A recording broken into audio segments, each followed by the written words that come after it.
നമസ്കാരം. ഇപ്പോൾ കിട്ടിയതിലേക്ക് പ്രിയ പ്രേക്ഷകർക്ക് സ്വാഗതം. ഞാൻ ഗോകുൽ രവി. എന്നോടൊപ്പം കേൾവി പരിമിതരെ സഹായിക്കുവാനായി സോന ജെറി. വിശദമായ റിപ്പോർട്ടുകളിലേക്ക്.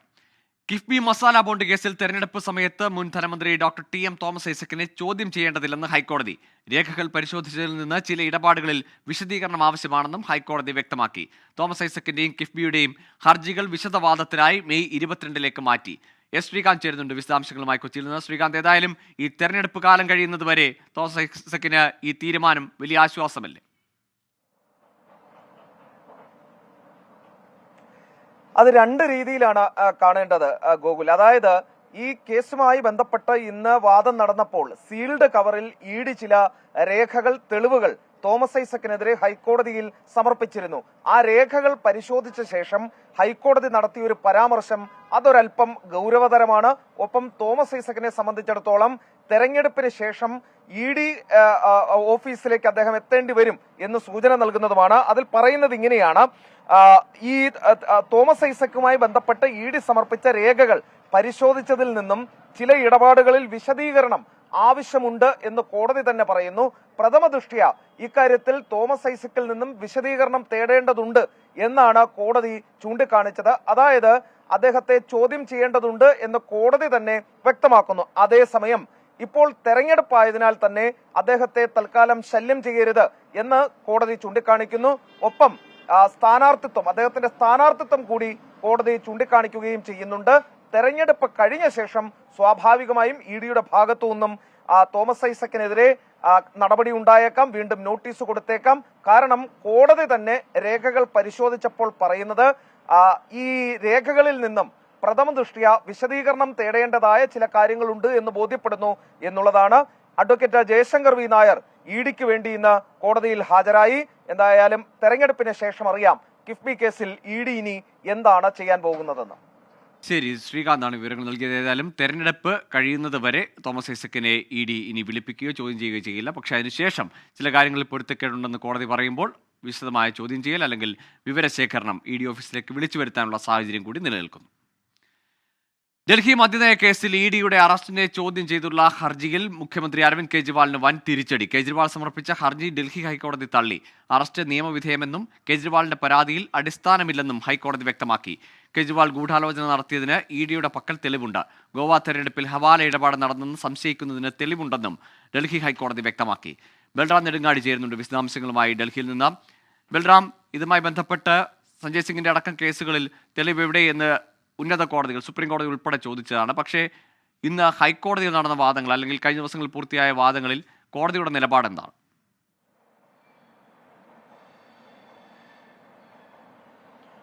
പ്രജിൻ, അരവിന്ദ് കെജ്രിവാളിന് വേണ്ടി അദ്ദേഹത്തിന്റെ അഭിഭാഷകർ ഉന്നയിച്ച വാദങ്ങളെ മുഴുവനായും ഗണ്ണിച്ചുകൊണ്ടാണ് ഹൈക്കോടതി അരവിന്ദ് കെജ്രിവാളിന്റെ ഹർജി നിലനിൽക്കുന്നതല്ല എന്ന് വിധിച്ചത്.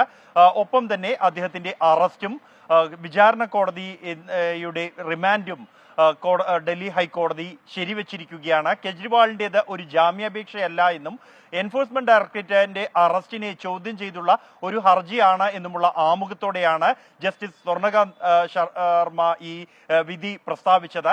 വിധിയിൽ കെജ്രിവാളിന്റെ അഭിഭാഷകർ ഈ കോടതിയെ പ്രധാനമായും ഉന്നയിച്ച കാര്യങ്ങൾ എന്നുള്ളത് ഈ കേസിന് പിന്നിൽ രാഷ്ട്രീയ പ്രേരിതമായ നീക്കമാണ് എന്നും അത് കെജ്രിവാളിനെ അറസ്റ്റ് ചെയ്ത സമയക്രമം ഉൾപ്പെടെ അത് വ്യക്തമാക്കുന്നുണ്ട് എന്നും കൂടാതെ ഈ കേസിലെ മാപ്പ് സാക്ഷി പിന്നീട് സ്ഥാനാർത്ഥി NDAയുടെ സ്ഥാനാർത്ഥിയായതും ഒപ്പം തന്നെ ഇലക്ടോറൽ ബോണ്ട് നൽകിയത് അടക്കമുള്ള കാര്യങ്ങൾ ചൂണ്ടിക്കാണിക്കപ്പെട്ടിരുന്നു. എന്നാൽ മാപ്പ് സാക്ഷികളുടെ മൊഴി അത് കോടതി ശരിവെക്കുകയായിരുന്നു. മാപ്പ് സാക്ഷി എന്ന സംവിധാനം കാലങ്ങളായി 100 കൊല്ലത്തോളമായി നിലനിൽക്കുന്നതാണ് എന്നും അതിന് നിയമപരമായി തന്നെ സാധുതയുണ്ട് എന്നും കോടതി വ്യക്തമാക്കിയിട്ടുണ്ട്.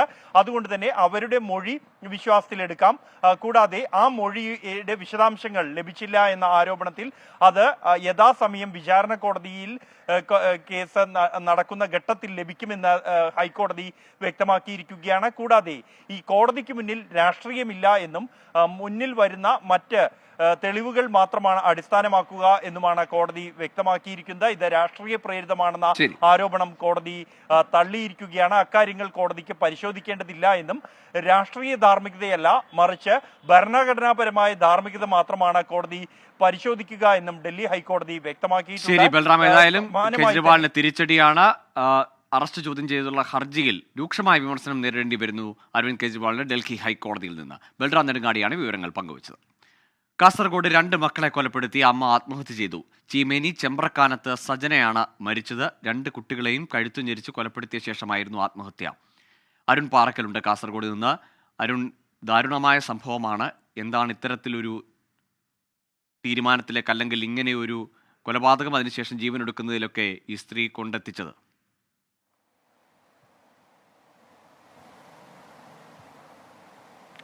ഗൂഗിൾ ഇന്ന് ഉച്ചയോടെയാണ് ഈ മരണവിവരം പുറത്തറിയുന്നത്. കാസർഗോഡ് ചീമേനി ചെമ്പ്രകാനത്ത് സജിന, മക്കളായ ഗൗതം, തേജസ് എന്നിവരാണ് മരിച്ചത്. മക്കൾക്ക് 2 പേർക്കും വിഷം നൽകി തുടർന്ന് കഴുത്തു ഞെരിച്ച് കൊലപ്പെടുത്തുകയായിരുന്നു എന്നാണ് മനസ്സിലാക്കാൻ സാധിക്കുന്നത്. ഈ സജ്നയുടെ മൃതദേഹം വീടിന്റെ ടെറസിലാണ് കണ്ടെത്തിയത്. തൂങ്ങി മരിച്ച നിലയിലായിരുന്നു മൃതദേഹം ഉണ്ടായിരുന്നത്.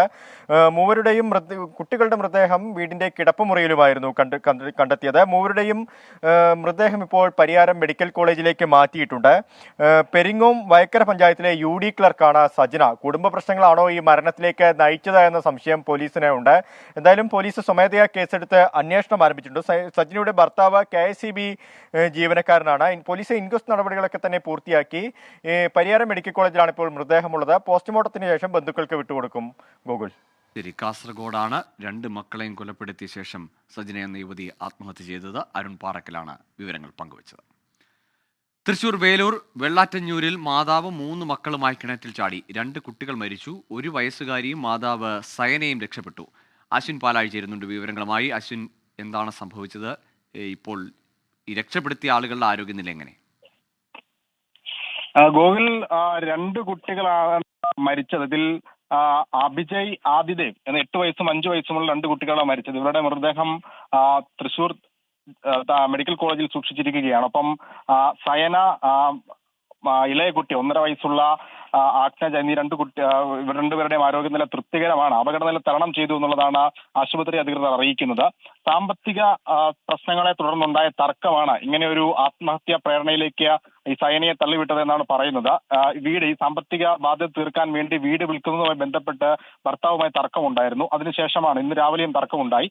അങ്ങനെയാണ് ഉച്ച കഴിഞ്ഞ ഒരു 1:30 ഈ കുട്ടികളുമായി കിണറ്റിൽ ചാടേണ്ട തീരുമാനം സയന എടുക്കുന്നത്. എന്തായാലും 2 കുട്ടികളുടെ മരണത്തിലേക്ക് നയിച്ച സംഭവത്തിൽ പോലീസ് വിശദമായ അന്വേഷണം ആരംഭിച്ചിട്ടുണ്ട്. ഇന്ന് ഇവരുടെ മൃതദേഹം, ഈ 2 കുട്ടികളുടെയും മൃതദേഹം ഇന്ന് തന്നെ വീട്ടുകാർക്ക് കൈമാറാനാണ് ആശുപത്രി ശ്രമിക്കുന്നത്. എന്തായാലും പോലീസ് മറ്റു നടപടികൾ സ്വീകരിച്ചു വരികയാണ്. ഗൂഗിൾ. ശരി, അശ്വിൻ പാലാഴിയാണ് തൃശ്ശൂരിൽ നിന്ന് ആ വാർത്തയുടെ വിശദാംശങ്ങൾ പങ്കുവച്ചത്. റവന്യൂ വകുപ്പിന്റെ സാമൂഹിക മാധ്യമ അക്കൗണ്ടുകൾ ഹാക്ക് ചെയ്തു. റവന്യൂ ഇൻഫർമേഷൻ ബ്യൂറോയുടെ ഫേസ്ബുക്ക്, യൂട്യൂബ് അക്കൗണ്ടുകളാണ് ഹാക്ക് ചെയ്തത്. ഗിരീഷ് ചേരുന്നുണ്ട് വിവരങ്ങളുമായി. ഗിരീഷ്, ആരാണ് ഈ ഹാക്കിങ്ങിന് പിന്നിൽ? ഈ പൊതുജനങ്ങൾക്ക് വിവരം നൽകുവാനുള്ള ഒരു സംവിധാനം കൂടിയാണല്ലോ. അത്തരത്തിൽ വലിയ ബുദ്ധിമുട്ട് നേരിടുന്നുണ്ടോ റവന്യൂ വകുപ്പ്? ഗൂഗിൾ, റവന്യൂ വകുപ്പിന്റെ സാമൂഹ്യ മാധ്യമ അക്കൗണ്ടുകളാണ് ഹാക്ക് ചെയ്യപ്പെട്ടിരിക്കുന്നത്. Revenue information bureau Facebook, YouTube അക്കൗണ്ടുകളാണ് ഹാക്ക് ചെയ്യപ്പെട്ടതായി ഇപ്പോൾ പരാതി നൽകിയിരിക്കുന്നത്. റവന്യൂ ഇൻഫർമേഷൻ ബ്യൂറോയുടെ ഫേസ്ബുക്ക് അക്കൗണ്ട് ഹാക്ക് ചെയ്യപ്പെട്ടതായി ഏപ്രിൽ 5-നാണ് പരാതി ലഭിക്കുന്നത്. തുടർന്ന് സൈബർ ഡോമിലും സംസ്ഥാന IT മിഷനിലും റവന്യൂ ഇൻഫർമേഷൻ ബ്യൂറോ പരാതി നൽകി. ഇന്ന് ഉച്ചയോടെയാണ് യൂട്യൂബ് ചാനൽ ഹാക്ക് ചെയ്യപ്പെട്ടത്. റവന്യൂ ഇൻഫർമേഷൻ ബ്യൂറോ എന്ന് തന്നെയുള്ള പേരിലുള്ള യൂട്യൂബ് ചാനലാണ് ഹാക്ക് ചെയ്യപ്പെട്ടിരിക്കുന്നത്. ഇത് വീണ്ടെടുക്കുന്നതിന് വേണ്ടി അധികൃതർക്ക് പരാതി നൽകിയിട്ടുണ്ട്. പക്ഷേ അപ്പോഴും ഗൂഗിൾ പറഞ്ഞ ഒരു വിഷയം സങ്കീർണമായി നിലനിൽക്കുന്നു. റവന്യൂ വകുപ്പിന്റെ ഔദ്യോഗിക സാമൂഹ്യ മാധ്യമ അക്കൗണ്ടുകളാണ് ഈ ഹാക്ക് ചെയ്യപ്പെട്ടത് എന്നതിനാൽ ഇതിന്റെ പേരിൽ ഇതിൽ തെറ്റായ സന്ദേശങ്ങളും വിവരങ്ങളും പങ്കുവയ്ക്കാൻ സാധ്യതയുണ്ട് എന്നാണ് റവന്യൂ വകുപ്പ് ഇപ്പോൾ ആശങ്കപ്പെടുന്നത്. അതുകൊണ്ട് തന്നെ പൊതുജനങ്ങൾ ജാഗ്രത പുലർത്തണമെന്ന നിർദ്ദേശവും റവന്യൂ വകുപ്പ് നൽകുന്നുണ്ട്. ഗോകുൽ. ശരി, റവന്യൂ വകുപ്പിന്റെ ഒഫീഷ്യൽ പേജുകൾ, ഫേസ്ബുക്ക് പേജും യൂട്യൂബ് പേജും ഹാക്ക് ചെയ്യപ്പെട്ടിരിക്കുകയാണ്. ഒരുപക്ഷെ അതിൽ നിന്ന് തെറ്റായ വിവരങ്ങൾ വരാൻ സാധ്യതയുണ്ട്. ഏതായാലും പേജുകൾ വീണ്ടെടുത്തു എന്നൊരു സന്ദേശം വരുന്നത് വരെ പൊതുജനങ്ങൾ ആ പേജിൽ ഒരു ജാഗ്രത പുലർത്തുക, അതിൽ നിന്ന് വരുന്ന വിവരങ്ങളിൽ ഒരു ജാഗ്രത പുലർത്തുക എന്നതാണ് ഗിരീഷ് നൽകിയ വിവരം. തിരികെ വാർത്തകളിലേക്ക്. ഇന്ത്യൻ ഒളിമ്പിക് അസോസിയേഷനിൽ ഭിന്നത രൂക്ഷം. എക്സിക്യൂട്ടീവ് കമ്മിറ്റി അംഗങ്ങൾക്കെതിരെ അധ്യക്ഷ PT ഉഷ രംഗത്തെത്തി. അംഗങ്ങൾ ഒറ്റക്കെട്ടായി പ്രവർത്തിക്കുന്നില്ലെന്നും തന്റെ എക്സിക്യൂട്ടീവ് അസിസ്റ്റന്റിനെ പിരിച്ചുവിട്ട കമ്മിറ്റി നടപടി ശരിയല്ലെന്നും മറ്റംഗങ്ങൾക്ക് ഉഷ കത്തയച്ചു. ബൽറാം നെടുങ്ങാടി ചേരുന്നുണ്ട് വിശദാംശങ്ങളുമായി. ബൽറാം, എന്താണ് ഈ അംഗങ്ങൾക്കിടയിലെ ഭിന്നതയിലേക്ക് വഴിവെച്ച കാര്യങ്ങൾ? ഒരു പരസ്യ പ്രതികരണത്തിലേക്ക് പോകുന്നുണ്ടോ PT ഉഷ?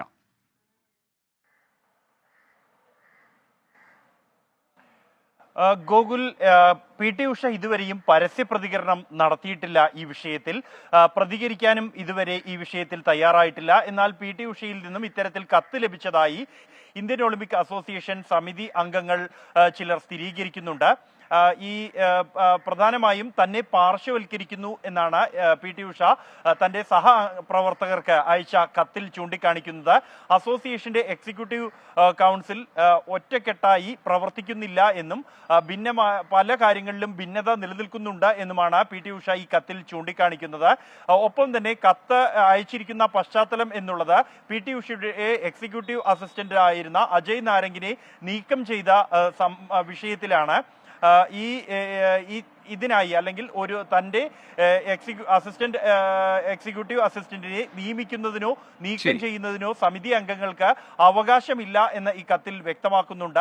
ദൈനംദിനമായ ഭരണപരമായ കാര്യങ്ങളിൽ എക്സിക്യൂട്ടീവ് അംഗങ്ങൾക്ക് ഇടപെടാൻ അധികാരമില്ല എന്ന് കാണിച്ചുകൊണ്ടാണ് PT ഉഷ ഈ കത്ത് സമിതി അംഗങ്ങൾക്ക് മറ്റ് അംഗങ്ങൾക്ക് അയച്ചിരിക്കുന്നത്. ശരി ബൽറാം, ഏതായാലും PT ഉഷയുടെ അതൃപ്തി വ്യക്തമാക്കിക്കൊണ്ട് കത്ത് എഴുതിയിരിക്കുന്നവർ ഇന്ത്യൻ ഒളിമ്പിക് അസോസിയേഷനിലെ അംഗങ്ങളുടെ ഇടപെടലിനെതിരെ തന്റെ എക്സിക്യൂട്ടീവ് അസിസ്റ്റന്റിനെ പിരിച്ചുവിട്ടതാണ് PT ഉഷയ്ക്ക് അതൃപ്തി ഉണ്ടാക്കിയിരിക്കുന്നത്. ആ കാര്യം അവർ കത്തിലൂടെ അറിയിക്കുകയും ചെയ്തു. ബൽറാം നെടുങ്ങാടിയാണ് വിവരങ്ങൾ നൽകിയത്. കൊല്ലം മങ്ങാട് താന്നിക്കാമുക്കിൽ സ്വകാര്യ ബസ്സിനടിയിൽപ്പെട്ട് ബൈക്ക് യാത്രികൻ മരിച്ചു. താവണിമുക്ക് സ്വദേശി മോഹനാണ് മരിച്ചത്. അരുൺ രാജുണ്ട് കൊല്ലത്ത് നിന്ന്. അരുൺ, വിവരങ്ങൾ. ഇന്നുച്ചയ്ക്ക് 12:30 കൊല്ലം മങ്ങാട് താന്നിക്കമുക്കിലേക്ക് പോവുകയായിരുന്ന സ്വകാര്യ ബസ്സിനടിയിൽ ബൈക്ക് യാത്രികൻ പെടുന്നത്. താന്നിമുക്ക് സ്വദേശി മോഹനാണ് ഈ ബസ്സിനിടയിൽപ്പെട്ട് മരിച്ചത്. ഓവർടേക്ക് ചെയ്യുന്നതിനിടയിൽ ബസ് ബൈക്കിൽ ഇടിച്ച് എന്നതാണ് ഈ ദൃശ്യങ്ങളിൽ നിന്ന് വ്യക്തമാകുന്നത്. ഈ സംഭവ സ്ഥലത്ത് വെച്ച് തന്നെ മോഹനന്റെ മരണം സ്ഥിരീകരിക്കുകയും ചെയ്തു. അമിത വേഗതയിലായിരുന്ന ബസ് ഓവർടേക്ക് ചെയ്യുന്നതിൽ ബൈക്കിൽ തട്ടി മോഹനൻ ബസ്സിനിടയിലേക്ക് വീഴുകയായിരുന്നു. തുടർന്നാണ് മരണം സംഭവിച്ചത്. ശരി, കൊല്ലം താന്നിക്കമുക്കിലാണ് അപകടത്തിൽ ബൈക്ക് യാത്രികൻ മരിച്ചത്. ഇനി റമദാൻ വാർത്തകളിലേക്കാണ്. വിശ്വാസികൾക്ക് വ്രതശുദ്ധിയുടെ നാളുകൾ. പെരുന്നാളിനൊരുങ്ങി ഗൾഫ് രാജ്യങ്ങൾ. വിവിധയിടങ്ങളിലെ പള്ളികളിലും ഈദ്ഗാഹുകളിലും പ്രാർത്ഥനയ്ക്കുള്ള ഒരുക്കങ്ങൾ പൂർത്തിയായി. UAE, Saudi, Kuwait, Qatar, Bahrain എന്നിവിടങ്ങളിലായും എല്ലാം നാളെയാണ് പെരുന്നാൾ. ഒമാനിലെ തീരുമാനം ഇന്ന് വൈകിട്ട് അറിയാം. റമദാൻ 30 പൂർത്തിയാക്കിയാണ് ഇത്തവണ ഗൾഫ് നാടുകളിൽ വിശ്വാസികൾ ചെറിയ പെരുന്നാൾ ആഘോഷിക്കുന്നത്. ഇന്ന് വൈകിട്ടോടെ വിശ്വാസികൾ തക്ബീർ ധ്വനികളും ഫിത്ർ സക്കാത്ത് വിതരണവും ആരംഭിക്കും. പുതുവസ്ത്രമണിഞ്ഞ് നാളെ രാവിലെ നടക്കുന്ന പെരുന്നാൾ നമസ്കാരത്തിലും ഖുതുബയിലും പങ്കെടുക്കും. സൗദിയിലെ ആയിരക്കണക്കിന് വരുന്ന പള്ളികളും ഈദ്ഗാഹുകളും പെരുന്നാൾ നമസ്കാരത്തിനുള്ള ഒരുക്കങ്ങൾ പൂർത്തിയായി കഴിഞ്ഞിട്ടുണ്ട്. സൂര്യൻ ഉദിച്ച് 15 മിനിറ്റ് കഴിഞ്ഞയുടൻ പെരുന്നാൾ നമസ്കാരം നിർവഹിക്കാനാണ് സൗദി മതകാര്യ മന്ത്രാലയത്തിന്റെ നിർദ്ദേശം. മക്കയിലും മദീനയിലുമുള്ള ഹറം പള്ളികളിൽ നടക്കുന്ന പെരുന്നാൾ നമസ്കാരത്തിൽ ദശലക്ഷക്കണക്കിന് വിശ്വാസികൾ പങ്കെടുക്കും. UAEയിലെയും പള്ളികളും ഈദ്ഗാഹുകളും പെരുന്നാൾ നമസ്കാരത്തിനായി ഒരുങ്ങിക്കഴിഞ്ഞു. രാവിലെ 6:15 മുതൽ UAEയിലെ വിവിധയിടങ്ങളിൽ പ്രാർത്ഥനകൾക്ക് തുടക്കമാകും. അറബിക്, മലയാളം, ഇംഗ്ലീഷ്, ഉറുദു, തമിഴ് തുടങ്ങി വിവിധ ഭാഷകളിൽ UAEയിൽ പെരുന്നാൾ ഖുതുബ നടക്കും. മലയാളികളുടെ നേതൃത്വത്തിൽ ദുബായിലും ഷാർജയിലും 3 ഈദ്ഗാഹുകൾ ഉണ്ടാകും. UAEയിൽ ദുബായിലും ഷാർജയിലും മാത്രമാണ് മലയാളത്തിലുള്ള ഈദ്ഗാഹിന് അനുമതി ലഭിച്ചിരിക്കുന്നത്. പെരുന്നാൾ നമസ്കാരത്തിന് 642 പള്ളികളും ഈദ്ഗാഹുകളും സജ്ജമാക്കിയതായി ഖത്തർ ഔഖാഫ് മതകാര്യ മന്ത്രാലയം അറിയിച്ചിട്ടുണ്ട്. പെരുന്നാൾ ആഘോഷം വർണ്ണാഭമാക്കാൻ രാജ്യങ്ങളിൽ വെടിക്കെട്ട് ഉൾപ്പെടെ വ്യത്യസ്തമായ നിരവധി പരിപാടികളും ഒരുക്കിയിട്ടുണ്ട്. 24 ദുബായ്. ഇന്നത്തെ നോമ്പുതുറ സമയത്തിലേക്ക് കൂടി. അൽ മുക്താദിർ ഗോൾഡൻ ഡയമണ്ട്സ് നോമ്പുതുറ സമയം.